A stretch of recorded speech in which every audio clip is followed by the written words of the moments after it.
ma famille m'humiliait au tribunal, exigeant tout. J'ai alors posé un papier devant le juge. Stupéfait, il a crié, que personne ne bouge, fermez les portes. Mes parents ont soudainement pâli. Je m'appelle Manon Dubois et, à 34 ans, j'avais bâti une petite entreprise prospère, pour voir ma propre famille tenter de tout détruire pour l'héritage de ma grand-mère. Je n'aurais jamais imaginé que mes propres liens du sang me traîneraient devant les tribunaux, m'accusant de manipulation et de fraude. Mais ils avaient sous-estimé ce que j'avais en ma possession. Un seul document. C'est tout ce qu'il a fallu pour que les yeux du juge s'écarquillent avant que des officiers de police ne fassent irruption par les portes de la salle d'audience. En grandissant, ma grand-mère Éléonore était mon havre de paix dans la tempête. Alors que mes parents travaillaient de longues heures pour joindre les deux bouts, je passais d'innombrables après-midi dans sa charmante maison à 2 étages avec sa grande terrasse et son jardin qui sentait le romarin et la lavande. Elle préparait des sablés à la cannelle qui emplissaient la cuisine d'une chaleur épicée tout en me racontant des histoires sur son arrivée en France avec rien d'autre qu'une valise et de grands rêves. Éléonore Martin était arrivée d'Italie en 1955 avec l'équivalent de 20 € cousus dans la doublure de son manteau. Elle cumulait 3 emplois, serveuse le matin, comptable l'après-midi et nettoyage de bureau la nuit. En 5 ans, elle avait économisé assez pour ouvrir une petite boutique de tissus. Ce début modeste est devenu les Textiles Martin, une entreprise qui a fini par fournir des matériaux aux grands fabricants de vêtements à travers le pays. Le succès, ce n'est pas de la chance, Manon, me disait-elle, ses yeux bleus pétillants. C'est voir des opportunités là où les autres voient des obstacles. Au moment de ma naissance, grand-mère Éléonore était une femme d'affaires respectée. Elle avait survécu à mon grand-père de près de 20 ans, mais ne s'était jamais remariée. Thomas était mon seul grand amour, disait-elle en me montrant leurs photos de mariage délavées qu'elle gardait près de son lit. Contrairement au reste de ma famille, je ne voyais pas Éléonore comme un compte en banque ou un symbole de statut social. J'appréciais sincèrement sa compagnie. Alors que ma tante Patricia ne visitait que lorsqu'elle avait besoin d'argent pour sa dernière procédure esthétique, et que l'oncle Raymond se pointait pour emprunter de l'argent pour ses investissements sur qui ne marchaient jamais, je venais chaque dimanche juste pour passer du temps avec elle. Quand j'avais 16 ans, mes parents ont déménagé à 2 heures de là pour de nouvelles opportunités professionnelles. Je suis resté avec Éléonore pour finir le lycée, et notre lien s'est encore renforcé. Elle m'a tout appris sur les affaires, les tactiques de négociation, les marges bénéficiaires, la gestion des employés, toutes ces choses qui m'aideraient plus tard à établir mon propre cabinet de conseil en marketing. Tu as le sens des affaires des Martin, disait-elle fièrement. Les autres veulent juste l'argent des Martin. Les autres étaient précisément le problème. Tante Patricia, la sœur de ma mère, avait toujours été jalouse du succès d'Éléonore. Patricia avait épousé Bruno, un agent immobilier qui n'avait jamais tout à fait atteint le succès dont il se vantait. Leur fils, mon cousin Théo, avait hérité du sentiment de droit de sa mère sans hériter d'aucune éthique de travail. À 30 ans, Théo avait dilapidé 2 fonds de placement et demandait constamment à Éléonore de le renflouer de ses dettes. Oncle Raymond, le plus jeune fils d'Éléonore, luttait contre l'alcoolisme depuis des décennies. Ses projets d'affaires échouaient de manière spectaculaire, le bar sportif qui a fermé en 6 mois, la concession automobile qui a fait faillite, la start-up technologique qui n'a jamais démarré. Chaque échec était suivi d'une visite larmoyante à Éléonore, qui signait à contre-cœur un autre chèque tout en lui faisant la morale sur la responsabilité. Alors qu'Éléonore entrait dans ses 80 ans, sa santé a commencé à décliner. L'arthrite rendait ses doigts autrefois agiles raides et douloureux. Sa vue se détériorait, rendant difficile la lecture des journaux financiers qu'elle aimait tant.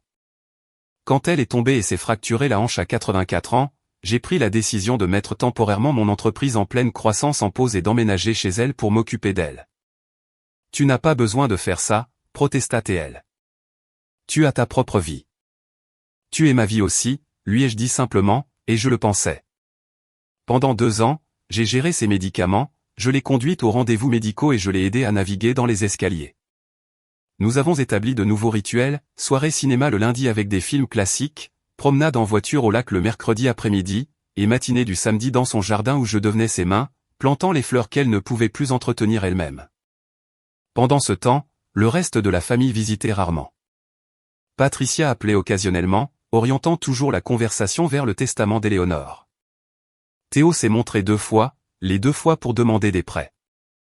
Raymond apparaissait sporadiquement, parfois sobre, parfois non. Dans ces derniers mois, Éléonore est devenue plus réfléchie et parfois mystérieuse. J'ai pris mes dispositions, m'a-t-elle dit un soir alors que nous regardions le coucher de soleil depuis sa terrasse. Quand le moment viendra, tout sera clair. Quelle disposition, ai-je demandé. Elle a tapoté ma main. Sache juste que je vois tout, Manon. Ça a toujours été le cas. Ne t'inquiète pas pour les vautours. Je me suis assuré qu'ils n'auront pas ce qu'ils ne méritent pas. À l'époque, je ne comprenais pas ce qu'elle voulait dire. J'étais plus préoccupé par son confort que par le déchiffrement de messages cryptiques. J'aurais aimé poser plus de questions. Cela m'aurait peut-être préparé à ce qui allait arriver.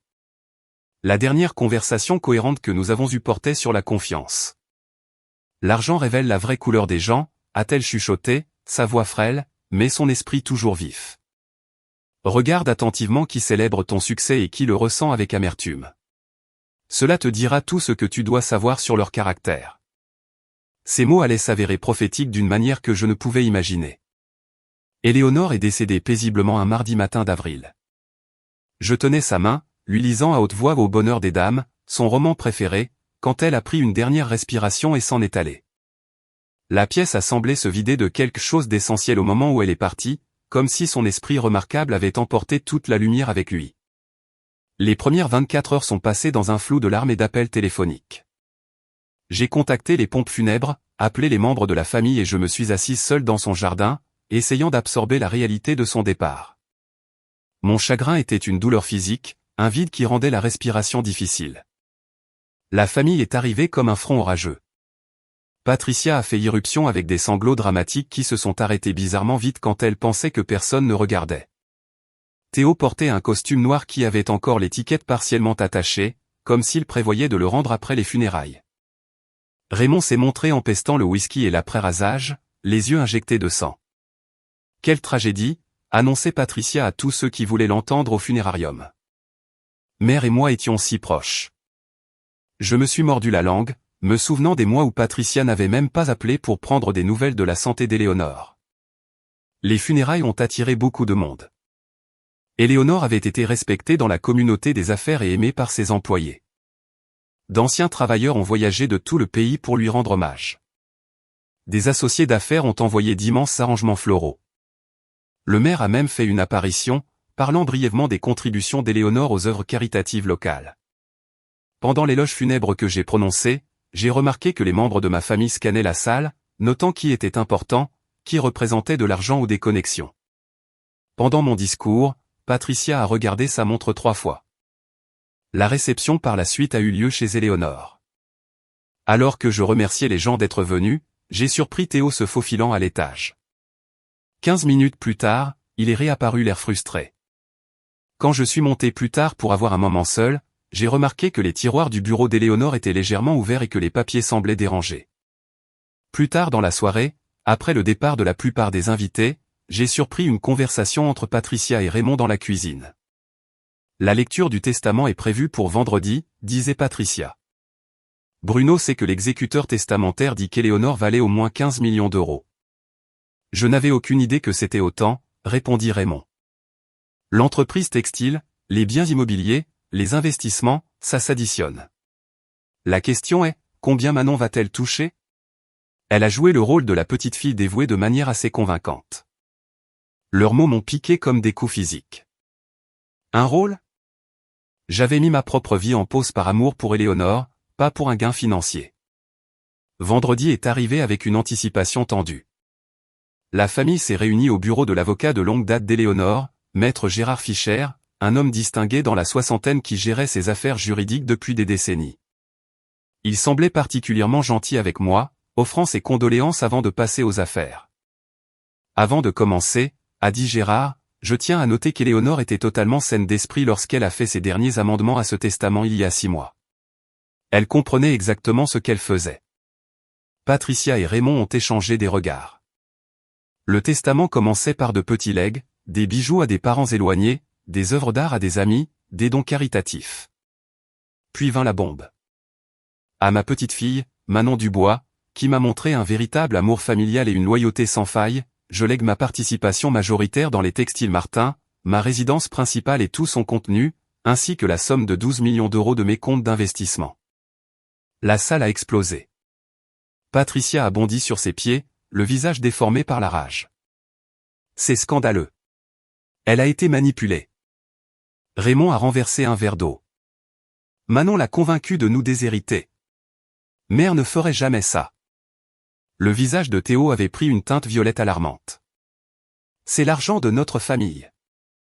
Maître Fischer a levé les mains pour demander le silence. Il y a des dispositions pour les autres membres de la famille. Ces dispositions étaient nettement plus modestes, 200 000 euros chacun pour Patricia, Raymond et Théo, plus quelques bijoux et souvenirs personnels. C'est la décision d'Éléonore, prise avec une intention claire, a conclu fermement Gérard. Nous contesterons cela, m'a sifflé Patricia. Tu ne t'en tireras pas comme ça. Plus tard cet après-midi-là, je suis retourné à la maison d'Éléonore, maintenant légalement ma maison, et j'ai trouvé la porte arrière déverrouillée. À l'intérieur, des tiroirs avaient été ouverts, des livres tirés des étagères et des coussins déplacés. Quelqu'un avait cherché quelque chose. Dans le bureau d'Éléonore, j'ai remarqué un petit coffre-fort encastré dans le mur derrière un tableau que je n'avais jamais vu bouger auparavant. Il était verrouillé, et je n'avais aucune idée d'où trouver la clé. En quittant la maison ce soir-là, j'ai trouvé une note coincée sous mon essuie-glace. En lettres majuscules, on pouvait lire « Rends ce qui n'est pas à Théo ou tu le regretteras ». Debout dans l'allée qui s'assombrissait, j'ai senti un frisson qui n'avait rien à voir avec l'air du soir. Ce n'était que le début. 3 mois après les funérailles d'Éléonore, le conflit familial s'était transformé d'un ressentiment latent en une guerre ouverte. Les Textiles Martin continuaient de fonctionner sous l'équipe de direction intérimaire qu'Éléonore avait établie avant sa mort, mais la transition vers mon leadership s'avérait difficile au milieu des défis juridiques. Mes tentatives de raisonner les membres de la famille individuellement avaient échoué de manière spectaculaire. J'ai invité Patricia à déjeuner dans son restaurant UP préféré, espérant trouver un terrain d'entente. Je sais que tu es contrarié par le testament, ai-je commencé prudemment, mais je suis sûr que nous pouvons trouver un arrangement qui honore ce que grand-mère voulait tout temps. Épargne-moi ça, m'a coupé Patricia, ses ongles parfaitement manucurés tapotant contre son verre d'eau. Tu crois que je ne sais pas ce que tu as fait? 2 ans à jouer l'infirmière tout en lui remplissant la tête de mensonges sur nous. Éléonore ne m'aurait jamais coupé de l'héritage si tu ne l'avais pas empoisonné contre sa propre fille. Ce n'est pas ce qui s'est passé. Nous avons des témoins, Manon. Des gens qui ont vu comment tu l'as isolée, contrôlé qui elle pouvait voir. Elle s'est penchée en avant, la voix tombant dans un murmure venimeux. Ce n'est pas fini. Loin de là. Ma rencontre avec Théo dans un café local s'est encore plus mal passée. Tu sais que je suis endetté, a-t-il dit immédiatement, ne prenant pas la peine de faire des politesses. Grand-mère le savait aussi. Elle aurait voulu que tu m'aides. Je suis heureuse de t'aider à trouver un conseiller financier, ai-je proposé. Son rire était amer. Je n'ai pas besoin de conseils. J'ai besoin de 2 millions d'euros pour effacer ce que je dois. Des gens me cherchent, Manon. Des gens dangereux. Cela ressemble à une affaire de police. Donne-moi ce que je mérite de l'héritage et tout ça disparaît, a-t-il dit en se levant pour partir. Sinon, j'espère que tu pourras vivre avec ce qui arrivera ensuite. La confrontation avec l'oncle Raymond a été la plus publique et la plus embarrassante. Il s'est présenté à mon bureau de conseil en marketing, clairement ivre à 14 heures. Mon assistante a essayé de l'arrêter, mais il l'a bousculé pour entrer dans une réunion client que je menais. La voilà, a-t-il annoncé à mes clients surpris, la petite manipulatrice qui a volé notre héritage familial. La sécurité l'a escorté dehors, mais pas avant qu'il ne crie des accusations sur le fait que je profitais d'une femme âgée. Les clients ont été compréhensifs, mais la nouvelle s'est répandue rapidement dans notre petite communauté d'affaires. Bientôt, j'ai commencé à entendre des rapports inquiétants. Théo racontait à qui voulait l'entendre que j'avais médicalement sédaté Éléonore pour lui faire signer le Nouveau Testament. Patricia répandait des rumeurs selon lesquelles j'avais empêché la famille de visiter pendant les derniers mois d'Éléonore. Raymond disait à ses compagnons de boisson que j'avais menacé Éléonore, disant que je l'abandonnerais si elle ne changeait pas son testament en ma faveur. Les murmures ont affecté mon entreprise.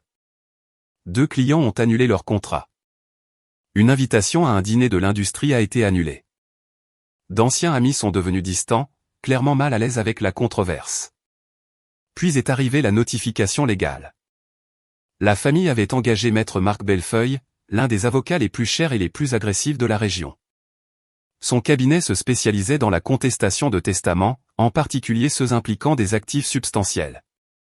Le document de 12 pages alléguait une influence indue, une capacité diminuée et la coercition, attaquant simultanément la compétence mentale d'Éléonore et mon caractère.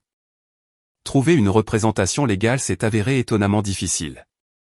3 avocats ont refusé de prendre mon cas après les consultations initiales, citant des conflits d'intérêts ou simplement que l'affaire était trop compliquée. J'ai découvert plus tard que le mari de Patricia, Bruno, avait des relations dans toute la communauté juridique locale et avait passé des appels. Quand j'ai finalement trouvé Sophie Hernandez, cela a semblé être une intervention divine. Elle était nouvelle en ville, ayant récemment déménagé son cabinet de Lyon, et n'avait aucun lien avec ma famille. Ils utilisent des tactiques d'intimidation classiques, a expliqué Sophie lors de notre première réunion. La difficulté à trouver une représentation, la campagne de rumeurs, l'escalade des menaces, tout est conçu pour vous faire abandonner avant même d'arriver au tribunal. Leur dossier est-il solide, ai-je demandé, terrifié par la réponse. Pas d'après ce que vous m'avez dit, a-t-elle répondu. Mais les contestations de testament sont imprévisibles. Les juges ont une discrétion importante, et Bellefeuille est très doué pour créer des récits convaincants, même à partir de preuves fragiles. Une offre formelle de règlement est arrivée la semaine suivante. En échange de l'abandon de toutes les accusations de mauvaise conduite contre moi, la famille me permettrait de garder la maison et une petite partie de l'argent, environ 1 million d'euros. Ils prendraient le contrôle de l'entreprise et des 11 millions restants. C'est leur première offre, a expliqué Sophie. Ils espèrent que vous aurez assez peur pour la prendre. Je ne leur donne rien, ai-je dit fermement. Ce n'est pas pour l'argent. C'est pour honorer ce qu'Éléonore voulait. En organisant le bureau d'Éléonore, j'ai découvert des registres financiers révélant un schéma alarmant. Au cours de la dernière décennie, Patricia avait emprunté près de 300 000 euros à Éléonore. Théo avait reçu des prêts totalisant plus d'un demi-million, aucun remboursé. Raymond avait reçu près d'1 million d'euros pour ses entreprises ratées. Ils recevaient déjà leur héritage, ai-je dit à Sophie en lui montrant les dossiers. Éléonore les soutenait de son vivant. C'est utile, a dit Sophie en ajoutant les documents à notre dossier grandissant. Cela établit un modèle de dépendance financière et pourrait expliquer leur motivation à contester le testament. À l'approche de la date du procès, mon isolement s'est intensifié. Des gens que je connaissais depuis toujours traversaient la rue pour éviter de me parler. Le récit de la famille gagnait devant le tribunal de l'opinion publique. Un soir, j'ai reçu un SMS d'un numéro inconnu, nous savons pour le coffre. Donne-nous ce qu'il y a dedans ou sinon. J'ai changé les serrures de la maison le lendemain. Avec une date d'audience prévue dans seulement 6 semaines, je me suis jeté dans la préparation de la maison d'Éléonore pour une vente potentielle. Non pas parce que je voulais vendre la maison chérie, mais parce que Sophie m'avait conseillé d'être prête à toute éventualité. En triant le placard de la chambre d'Éléonore, j'ai trouvé un journal relié en cuir caché dans une boîte à chapeau. Le journal couvrait les 5 dernières années de la vie d'Éléonore. Son écriture, progressivement plus tremblante au fil des pages, documentait ses pensées, ses décisions d'affaires et, de plus en plus, ses inquiétudes concernant les membres de la famille. 15 octobre, Patricia a visité aujourd'hui. En 10 minutes, elle demandait d'investir dans le nouveau projet immobilier de Bruno. Quand j'ai demandé un plan d'affaires, elle s'est offusquée. Ne fais-tu pas confiance à ta propre fille, a-t-elle demandé. La confiance n'a rien à voir avec le sens des affaires, dont Bruno n'a jamais fait preuve. 3 décembre, Théo est passé. Une autre dette de jeu. Je l'ai payé après qu'il se soit effondré en pleurant à propos des menaces de son bookmaker. C'est la dernière fois. J'ai déjà dit ça, mais je le pense maintenant. Il doit faire face aux conséquences. 28 février, Raymond était ivre à 14 heures. Il a renversé mon vase en cristal et ne l'a même pas remarqué.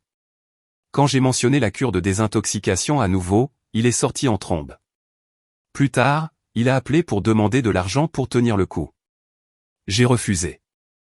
Il a dit que j'étais morte pour lui. Si seulement Manon n'était pas en voyage d'affaires cette semaine. Ces visites sont ma seule vraie joie ces derniers temps. Les entrées les plus troublantes dataient de l'année précédant sa mort.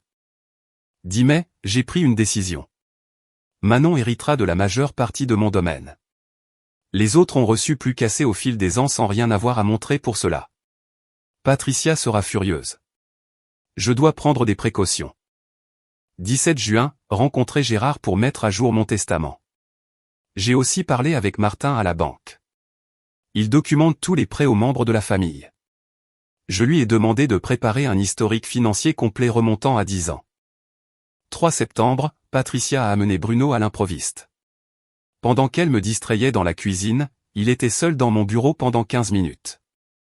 Le tiroir de mon bureau était légèrement entrouvert après. J'ai vérifié mes documents financiers. Rien ne manque, mais quelque chose ne va pas. La dernière entrée, datée de seulement 2 semaines avant sa mort, m'a donné des frissons. 22 mars, j'ai tout rassemblé. La clé est sur mon collier. Celui avec le petit médaillon en argent que Thomas m'a donné. Manon saura quoi faire le moment venu.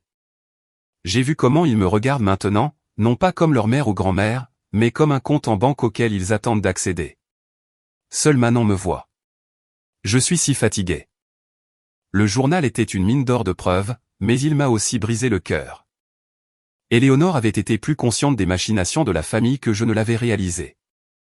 Ce soir-là, mon téléphone a sonné avec un numéro inconnu. Manon Dubois a demandé une voix de femme. Oui. C'est Nathalie Pellier.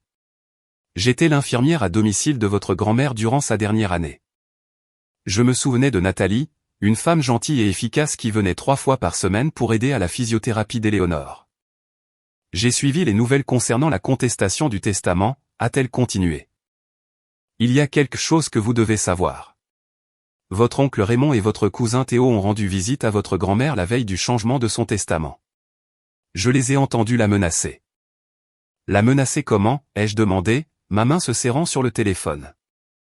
Ils ont dit que si elle n'ajustait pas ses plans successoraux pour être plus juste, ils la feraient déclarer incompétente et prendraient le contrôle de ses affaires. Votre grand-mère était effrayée mais résolue. Après leur départ, elle a appelé son avocat immédiatement.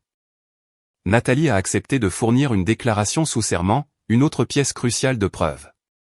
Le lendemain, j'ai rencontré Martin Greenberg, le comptable d'Éléonore depuis plus de 20 ans. Il est arrivé à notre réunion avec un dossier épais. Éléonore m'a demandé de préparer ceci environ 8 mois avant son décès, a-t-il expliqué en glissant le dossier sur la table. Elle a dit, tu pourrais en avoir besoin un jour au point. À l'intérieur se trouvait un historique financier détaillé montrant des schémas suspects. De gros retraits des comptes d'Éléonore coïncidaient fréquemment avec les visites de la famille. Des frais de carte de crédit apparaissaient pour des restaurants et des boutiques coûteux dans les jours suivant les visites de Patricia. Les retraits d'espèces correspondaient aux dates des apparitions désespérées de Théo. Elle savait, ai-je demandé, stupéfaite par la documentation méticuleuse. Éléonore ne manquait pas grand-chose, a dit Martin avec un sourire triste. Elle était partagée quant au fait de documenter cela. Elle ne voulait pas penser du mal de sa famille, mais elle voulait que la vérité soit préservée. Cette nuit-là, je me suis souvenu de la mention dans le journal d'Éléonore d'une clé de collier. Je l'avais vu porter un médaillon en argent tout au long de mon enfance, mais je n'avais pas pensé à son emplacement. Après des heures de recherche, je l'ai trouvé dans une boîte à bijoux dans le tiroir de sa table de chevet. Le médaillon contenait une minuscule clé. Les mains tremblantes, je suis allé au coffre-fort de son bureau. La clé s'ajustait parfaitement. À l'intérieur se trouvaient plusieurs clés USB, un dossier de documents et une lettre adressée à moi de l'écriture d'Éléonore, pour Manon. À utiliser si nécessaire. Les clés USB contenaient des enregistrements audio qu'Éléonore avait faits. D'une manière ou d'une autre, elle avait réussi à enregistrer des conversations avec les membres de la famille à leur insu. Patricia exigeant de l'argent pour une maison de vacances. Théo suppliant pour de l'argent liquide pour rembourser des bookmakers. Raymond insistant avec colère qu'il méritait un héritage anticipé. Le plus choquant était un enregistrement de Patricia et Bruno discutant des plans pour contester le testament près d'1 an avant la mort d'Éléonore. Quand la vieille finira par claquer, nous prétendrons que Manon l'a manipulée, disait clairement la voix de Bruno. Peu importe si c'est vrai. Le temps que les tribunaux comprennent, elle sera prête à régler juste pour mettre fin au cauchemar. Le dossier de documents contenait des accords de prêt signés par les membres de la famille, dont aucun n'avait été remboursé. Il y avait aussi des photos, Théo sortant d'un casino le lendemain après avoir prétendu avoir besoin d'argent pour des frais médicaux. Patricia portant un nouveau collier en diamant acheté avec la carte de crédit d'Éléonore. Raymond vendant des meubles de la maison du lac d'Éléonore qu'il prétendait lui avoir été offert. Le plus accablant était le rapport d'un détective privé qu'Éléonore avait commissionné. Le détective avait documenté les dépenses somptueuses de Patricia et Bruno malgré leurs prétendues difficultés financières, les liens de Théo avec des bookmakers connus, et l'habitude de Raymond de mettre en gage des héritages familiaux. Éléonore avait assemblé un dossier en béton, prouvant les véritables motivations de la famille. J'ai appelé Sophie immédiatement. Après avoir tout examiné, elle était prudemment optimiste. Cela change complètement notre stratégie, a-t-elle dit. Nous devons être prudents sur la façon dont nous présentons cela au tribunal. Les enregistrements pourraient ne pas être admissibles selon les lois sur le consentement, mais les documents financiers et les photos le sont absolument. La veille de la date du procès, j'organisais les preuves quand j'ai entendu un bruit en bas. Quelqu'un essayait de forcer la porte arrière. J'ai appelé la police qui est arrivée en quelques minutes, mais l'intrus avait fui. Un pied de biche gisait abandonné près de la porte, et le coffre-fort mural du bureau avait des éraflures sur les bords. Ils savaient pour les preuves, et ils étaient désespérés de les obtenir avant que je ne puisse les utiliser au tribunal. Le tribunal judiciaire était un bâtiment imposant en pierre calcaire avec des colonnes de marbre et de haut plafond qui faisaient résonner chaque pas. Je suis arrivé tôt avec Sophie, l'estomac noué par l'anxiété malgré nos preuves substantielles. La gravité de la situation m'a frappé alors que nous passions la sécurité. Ma propre famille essayait de me détruire pour obtenir de l'argent qu'ils n'avaient pas gagné. Patricia, Bruno, Raymond et Théo sont arrivés ensemble, un front uni en tenue bleu marine coordonnée qui criait « famille en deuil respectable ». Patricia avait même ajouté un accessoire, un mouchoir brodé aux initiales d'Éléonore qu'elle tamponnait sur ses yeux secs pour un effet maximal. Maître Marc Bellefeuille, leur avocat, exsudait la confiance dans son costume 3 pièces. Il portait une mallette en cuir qui coûtait probablement plus que le salaire mensuel de la plupart des gens et était accompagné de 2 jeunes associés qui s'agitaient autour de lui. La juge Catherine Wells, que nous appellerons Valérie puis pour la francisation, est entrée dans la salle d'audience précisément à 9 heures. Une femme au début de la soixantaine avec des cheveux argentés et des yeux gris pénétrants, elle avait la réputation d'être rigoureuse et immunisée contre les performances théâtrales. Ce tribunal va maintenant entendre l'affaire de la succession Martin, a-t-elle annoncé. J'ai examiné les dépôts des 2 parties. Soyons clairs. Je suis intéressé par les faits, pas par les appels émotionnels ou les accusations non fondées. Bellefeuille a ouvert avec un récit magistralement conçu dépeignant Éléonore comme une femme âgée vulnérable manipulée par une petite fille calculatrice. Selon ses dires, j'avais systématiquement isolé Éléonore de sa famille aimante, la retournant contre eux par une influence négative constante. Votre honneur, Manon Dubois a vu une opportunité et l'a saisie, a déclaré Bellefeuille, sa voix résonnant dans la salle d'audience. Elle a emménagé chez Madame Martin sous prétexte de fournir des soins, mais sa véritable motivation était de contrôler l'accès pour influencer la distribution d'un patrimoine substantiel. Sophie a gardé son calme, prenant des notes détaillées tout en me serrant parfois le bras pour me rassurer. Le défilé de témoins de Bellefeuille a commencé. Un ancien jardinier a prétendu m'avoir entendu dire à Éléonore que ses enfants ne s'intéressaient qu'à son argent. Le jardinier a commodément omis de mentionner qu'il avait été renvoyé par Éléonore pour vol d'ornements de jardin, un fait que Sophie a souligné lors du contre-interrogatoire. La coiffeuse d'Éléonore a témoigné que j'avais annulé plusieurs visites de Patricia, prétendant qu'Éléonore ne se sentait pas bien. Sous les questions de Sophie, elle a admis qu'elle n'avait aucun moyen de savoir si Éléonore était réellement malade à ces moments-là. Le témoin le plus surprenant était mon ex-petit ami de l'université, Damien, que je n'avais pas vu depuis plus d'1 décennie. Il m'a décrite comme manipulatrice et obsédée par l'argent, affirmant que j'avais dit une fois que j'attendais l'argent de ma grand-mère pour résoudre tous mes problèmes. Son témoignage a été comme un coup physique jusqu'à ce que Sophie révèle lors du contre-interrogatoire que Damien avait récemment accepté un emploi dans une entreprise appartenant à Bruno. Une ancienne employée de mon cabinet de marketing a témoigné que j'avais pris un congé prolongé soi-disant pour m'occuper d'Éléonore, mais que j'avais été vu en ville à faire du shopping et à dîner. Elle a négligé de mentionner que ces sorties étaient avec Éléonore, pour la sortir de la maison pour son plaisir, ce que Sophie a établi en produisant des reçus montrant 2 repas achetés à chaque endroit. Pendant la pause déjeuner, Théo m'a approché dans le couloir. « Il n'est pas trop tard pour régler ça à l'amiable », a-t-il dit, la voix basse et menaçante. « Ça va seulement empirer pour toi. »« C'est pour ça que vous avez payé mon ex-petit ami pour mentir sur moi ?» ai-je demandé. Quelque chose a vacillé dans ses yeux, surpris que je sache, peut-être avant qu'il ne le masque avec un ricanement. Nous ne faisons que commencer. L'après-midi a amené des experts financiers engagés par Bellefeuille, qui ont présenté des graphiques suggérant que les décisions d'investissement d'Éléonore étaient devenues erratiques après mon emménagement. Le contre-interrogatoire de Sophie a révélé qu'ils avaient sélectionné des transactions tout en ignorant la stabilité globale du portefeuille d'Éléonore. En fin d'après-midi, un schéma inquiétant a émergé dans la stratégie de Bellefeuille, l'assassinat de caractère par des demi-vérités soigneusement sélectionnées. Des SMS entre Éléonore et moi ont été présentés avec un contexte crucial supprimé. Des photos d'Éléonore l'air fatiguée ont été montrées comme preuve de son déclin mental alors que j'exerçais une influence indue. Quand l'audience a été levée pour la journée, je me sentais vaincu malgré les assurances de Sophie que nous n'avions pas encore présenté notre cas. Ils mettent en avant leurs arguments les plus forts au début, a-t-elle expliqué alors que nous marchions vers sa voiture. C'est une tactique standard. Demain, nous commençons notre défense, et c'est là que nous introduirons les preuves d'Éléonore. Ce soir-là, mon téléphone a sonné. C'était le docteur Henri Flandrin, le médecin traitant d'Éléonore depuis 15 ans. Manon, j'étais hors du pays pour une conférence médicale, a-t-il dit. Je viens d'entendre parler de la contestation du testament. Je veux témoigner. À propos de quoi, ai-je demandé. J'ai effectué les évaluations cognitives d'Éléonore tous les 3 mois au cours de ces 2 dernières années. Elle était vive comme l'éclair jusqu'à la toute fin. J'ai tous les tests documentés. Personne n'aurait pu la manipuler.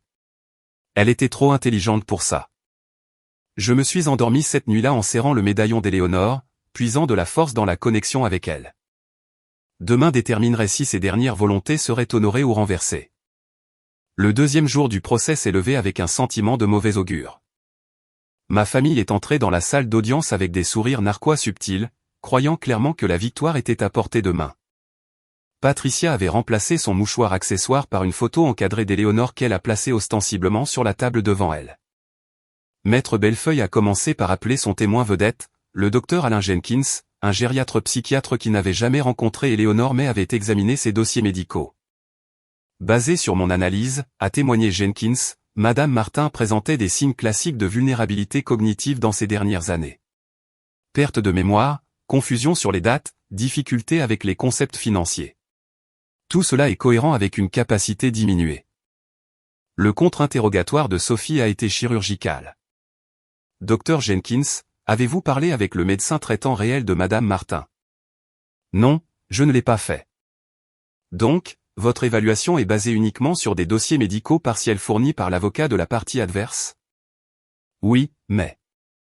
Docteur Jenkins, savez-vous que le médecin réel de Madame Martin témoignera plus tard aujourd'hui au sujet d'évaluations cognitives qu'il a personnellement menées? Bellefeuille a objecté, mais le mal était fait. La crédibilité de Jenkins avait été minée. Vint ensuite le témoignage dramatique de Patricia. Elle tamponnait des larmes tout en décrivant sa relation proche avec Éléonore et son choc d'avoir été déshéritée. Mère et moi nous parlions tous les jours, a affirmé Patricia. Elle se confiait à moi surtout. Puis Manon a emménagé et soudainement mère ne voulait plus me parler. Quand je visitais, Manon était toujours là, écoutant chaque mot. Le contre-interrogatoire de Sophie a révélé que Patricia avait rendu visite à Éléonore exactement 8 fois au cours des 2 années précédant sa mort, selon les journaux et les calendriers d'Éléonore. Et durant ces 8 visites, a continué Sophie, les relevés téléphoniques montrent que vous avez appelé votre mère environ 27 fois au total. C'est loin d'une communication quotidienne, n'est-ce pas? Patricia a rougi. J'étais occupé par du travail caritatif. Du travail caritatif comme votre retraite spa de 3 semaines en Suisse l'année dernière, a demandé Sophie, produisant des photos des propres réseaux sociaux de Patricia. La matinée a progressé avec des révélations similaires. Les dettes de jeux de Théo ont été exposées. L'historique des arrestations liées à l'alcool de Raymond a été mis en lumière. À la pause déjeuner, Bellefeuille semblait moins confiant tandis que les membres de ma famille échangeaient des regards inquiets. L'après-midi, le docteur Flandrin a pris la barre, présentant des preuves claires de la santé cognitive d'Éléonore jusqu'à sa mort. Le comptable d'Éléonore a témoigné de son sens des affaires continues. Nathalie, l'infirmière à domicile, a décrit la visite menaçante de Raymond et Théo. Au fil de la journée, l'expression de la juge puis devenait de plus en plus troublée alors qu'elle prenait de nombreuses notes. Le dossier de la famille s'effilochait, mais Bellefeuille était doué pour limiter les dégâts, soulignant à plusieurs reprises mon gain financier comme motif de manipulation. Vers la fin de la journée, Sophie m'a appelé à la barre. J'ai témoigné de ma relation avec Éléonore, des soins que j'avais prodigués et de mon ignorance de l'étendue de sa richesse jusqu'après sa mort. Manon, a demandé Sophie, avez-vous jamais tenté d'influencer les décisions de votre grand-mère concernant son testament? Jamais, ai-je dit fermement. Nous en discutions à peine. Éléonore était discrète sur les questions financières jusqu'à la toute fin. Le contre-interrogatoire de Bellefeuille a été agressif.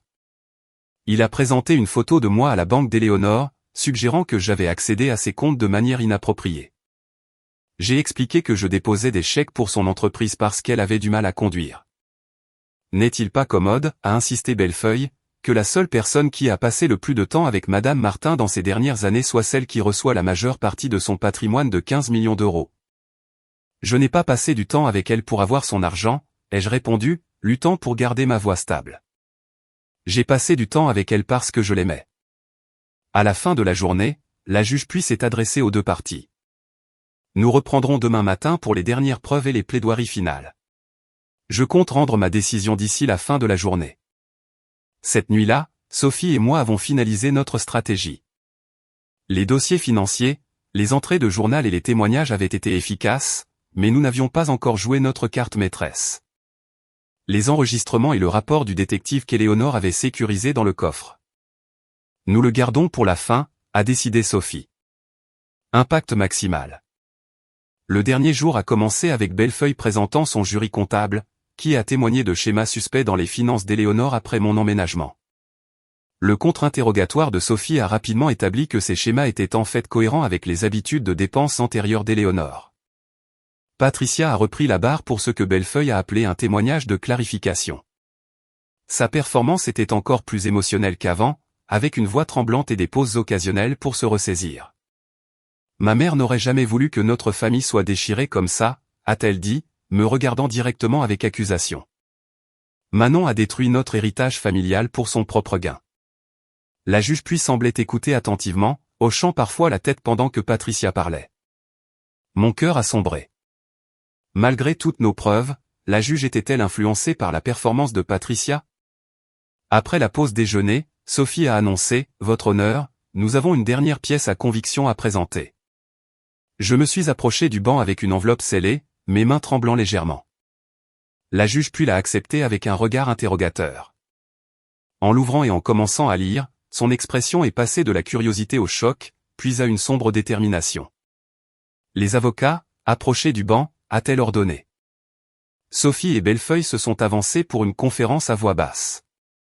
Le visage de Bellefeuille a perdu ses couleurs alors qu'il jetait un coup d'œil à ma famille. La juge puis s'est adressée à la salle d'audience. Sur la base des preuves qui viennent d'être présentées, ce tribunal prend une pause de 15 minutes. Personne ne doit quitter la salle d'audience. Elle est sortie rapidement, l'enveloppe serrée dans sa main. Le document que j'avais fourni contenait 3 éléments de preuve critiques. Premièrement, une confession notariée de Bruno, le mari de Patricia, écrite lors de leur procédure de divorce 2 ans plus tôt, un divorce dont ils s'étaient réconciliés mais qui avait généré des documents légaux. Dans celle-ci, Bruno admettait un complot pour faire pression sur Éléonore afin qu'elle change son testament, y compris des plans pour la faire déclarer incompétente si elle refusait. Deuxièmement, des relevés bancaires montrant un vol systématique des comptes d'Éléonore utilisant des chèques dupliqués et des signatures falsifiées, un stratagème orchestré par Patricia et exécuté par Théo.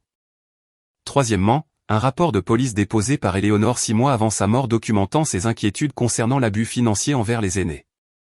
Elle avait retiré la plainte sous la pression familiale, mais le rapport restait dans les dossiers de police. Le plus accablant était la preuve jointe que ma famille prévoyait de placer Éléonore dans une maison de retraite de qualité inférieure contre sa volonté pour prendre le contrôle de ses actifs.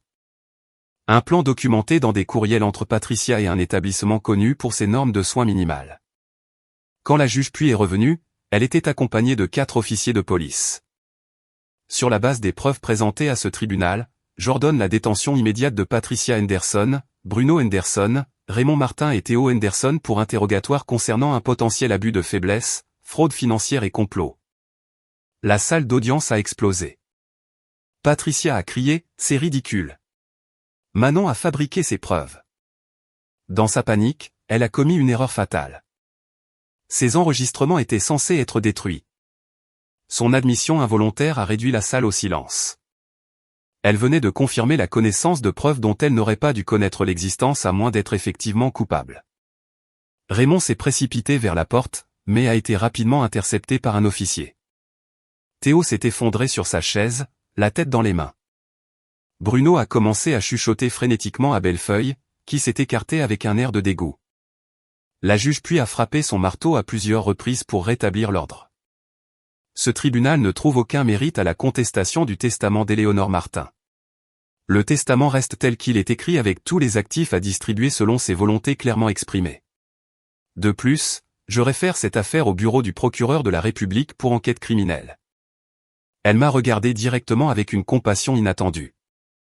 Mademoiselle Dubois, ce tribunal présente ses excuses pour l'épreuve que vous avez endurée. Votre grand-mère serait fière de la façon dont vous avez défendu ses dernières volontés. Alors que la police emmenait les membres de ma famille, Patricia s'est retournée pour me lancer une dernière accusation. Les mots sont morts sur ses lèvres quand elle m'a vu tenir le médaillon en argent d'Éléonore. À ce moment-là, elle a enfin compris. Éléonore avait eu plusieurs coups d'avance sur eux depuis le début. Les mois suivant la confrontation dramatique au tribunal ont apporté à la fois une résolution et des transitions difficiles. L'enquête criminelle a progressé rapidement, renforcée par la documentation méticuleuse d'Éléonore. Patricia et Bruno ont fait face à des accusations criminelles pour abus financiers sur personnes âgées et complot, acceptant finalement un accord de plaidoyer qui incluait la restitution, l'approbation et des travaux d'intérêt général. Théo a reçu une peine plus légère en échange de son témoignage contre ses parents. Raymond est entré en cure de désintoxication mandatée par le tribunal dans le cadre de ses conditions de probation. Debout dans le jardin d'Éléonore un matin de printemps, regardant les tulipes qu'elle avait plantées émerger, je ressentais des émotions conflictuelles. La justice avait été rendue, oui, mais aussi une profonde tristesse. L'héritage avait révélé le vrai caractère de ma famille, tout comme Éléonore avait prévenu que cela pourrait arriver. Aucune somme d'argent ne pouvait remplacer les liens familiaux qui avaient été irrévocablement brisés. « Qu'est-ce que je fais maintenant, grand-mère » ai-je chuchoté à la brise douce qui faisait teinter les carillons du jardin qu'elle aimait tant. La réponse n'est pas venue en mots, mais en inspiration. Éléonore avait bâti son entreprise non seulement pour le profit, mais pour créer quelque chose de significatif. Je pouvais faire de même avec son héritage. Travaillant avec Gérard Fischer, l'avocat d'Éléonore, j'ai établi la fondation Éléonore Martin pour la protection et les soins aux aînés. Utilisant une partie importante de l'héritage, la fondation financerait une meilleure formation pour les prestataires de soins aux personnes âgées, une assistance juridique pour les seniors confrontés à l'exploitation financière, et des programmes communautaires pour réduire l'isolement chez les personnes âgées. Éléonore aurait approuvé, a dit Gérard quand j'ai partagé le plan. Elle disait toujours que l'argent devait servir au bien. La première initiative de la fondation a été de s'associer à un service de police local pour créer une unité de prévention de la fraude envers les aînés. La seconde a été d'établir un programme de bourse pour les étudiants infirmiers se spécialisant en gériatrie. Guérir mes propres blessures émotionnelles s'est avéré plus difficile que de gérer l'héritage. J'ai trouvé du soutien dans un endroit inattendu, un groupe pour les survivants de l'éloignement familial. Des réunions bimensuelles avec d'autres qui comprenaient la douleur unique de la trahison familiale m'ont aidé à traiter mon chagrin et ma colère. Le sang ne signifie pas toujours la loyauté, nous rappelait souvent notre animateur de groupe. La famille, c'est finalement ceux qui agissent comme une famille. Progressivement, j'ai renoué avec les vrais amis d'Éléonore, des gens qui l'avaient sincèrement aimé, pas son argent. Marguerite, sa partenaire de bridge depuis 20 ans, a partagé des histoires que je n'avais jamais entendues sur la jeunesse d'Éléonore. Jacques, son mentor en affaires, a révélé comment Éléonore avait discrètement financé les études universitaires des enfants de ses employés. Ces relations m'ont aidé à voir plus de dimensions de la femme remarquable qui avait façonné ma vie. 6 mois après le procès, en rénovant la maison d'Éléonore pour la rendre vraiment mienne, j'ai découvert un dernier cadeau. Derrière une brique lâche dans le mur du jardin, l'endroit préféré d'Éléonore pour réfléchir, se trouvait un conteneur étanche contenant une lettre manuscrite datée de quelques semaines seulement avant sa mort. Ma très chère Manon, si tu lis ceci, alors la tempête est venue et, je l'espère, est passée. J'ai regardé mes enfants et mon petit-fils faire des choix de plus en plus troublants au fil des ans. Des choix motivés par le sentiment que tout leur est dû plutôt que par l'effort. J'ai permis ce comportement trop longtemps, croyant que la loyauté familiale exigeait un soutien financier indépendamment du mérite. Tu m'as montré un autre type de loyauté, basé sur l'amour et le respect plutôt que sur l'attente et l'obligation. Tes soins durant mes dernières années m'ont donné plus de joie que tout mon succès commercial combiné. Je me suis préparé à la bataille qui suivra probablement mon décès. Les preuves dans le coffre devraient te protéger de leur manigance. Utilise-les si nécessaire, mais ne laisse pas l'amertume te consumer après. S'accrocher à la colère ne fait que leur donner un pouvoir continu sur ton bonheur. Rappelle-toi que la vraie richesse ne se mesure pas en euros, mais dans la façon dont nous touchons la vie des autres. Tu as toujours compris cela intuitivement. C'est pourquoi tu mérites non seulement mon héritage financier, mais la chance de prolonger le but de ma vie. Construis quelque chose de significatif, Manon. Choisis ta famille sagement à l'avenir. Entoure-toi de ceux qui célèbrent ton succès plutôt que de le ressentir. Et sache que où que je sois, je suis incroyablement fier de la femme que tu es devenue. Avec tout mon amour, Éléonore. Ces mots ont apporté à la fois des larmes et de la clarté. L'héritage n'avait jamais été le véritable cadeau. Le vrai legs d'Éléonore était la sagesse qu'elle avait partagée, les valeurs qu'elle avait démontrées et l'amour qu'elle avait donné inconditionnellement. L'entreprise a prospéré sous ma direction, informée par les principes de leadership éthique d'Éléonore. J'ai mis en place le partage des bénéfices pour les employés et étendu les pratiques durables de l'entreprise. Les textiles Martin sont devenus connus non seulement pour leurs produits de qualité mais pour une culture de travail exceptionnelle. Ma vie personnelle s'est reconstruite progressivement autour de connexions authentiques. J'ai vendu mon cabinet de conseil en marketing pour me concentrer entièrement sur l'entreprise textile et le travail de la fondation. La communauté qui m'avait autrefois évité pendant la contestation du testament a lentement reconnu la vérité à mesure que les affaires criminelles faisaient les gros titres. Le plus significatif a été de rencontrer des gens qui me valorisaient pour moi-même, pas pour mon héritage. Une bénévole à la fondation, Lisa, est devenue une amie de confiance. Mon mentor en affaires, Robert, a fourni des conseils sans arrière-pensée. Même quelques parents éloignés du côté italien d'Éléonore ont pris contact, partageant l'histoire familiale sans motif financier. 2 ans après le décès d'Éléonore, j'ai organisé l'inauguration d'un jardin commémoratif au centre local pour seniors financé par la fondation. Alors que le soleil se couchait sur les roses nouvellement plantées, les préférés d'Éléonore, j'ai réfléchi au parcours de la trahison à la reconstruction. L'héritage que ma famille avait combattu si désespérément pour contrôler avait finalement créé plus de bien dans la communauté que leur avidité ne l'aurait jamais permis. La prévoyance d'Éléonore avait transformé ce qui aurait pu être simplement un transfert de richesse en une force de changement positif. Ma vie avait pris un chemin inattendu, mais j'étais enfin en paix avec cela. Éléonore avait su depuis le début ce qui comptait vraiment. La famille n'est pas définie par l'ADN, mais par les actions. L'héritage n'est pas une question d'argent, mais d'impact. Et parfois, l'héritage le plus précieux est la sagesse de reconnaître le vrai caractère tant chez les autres qu'en nous-mêmes.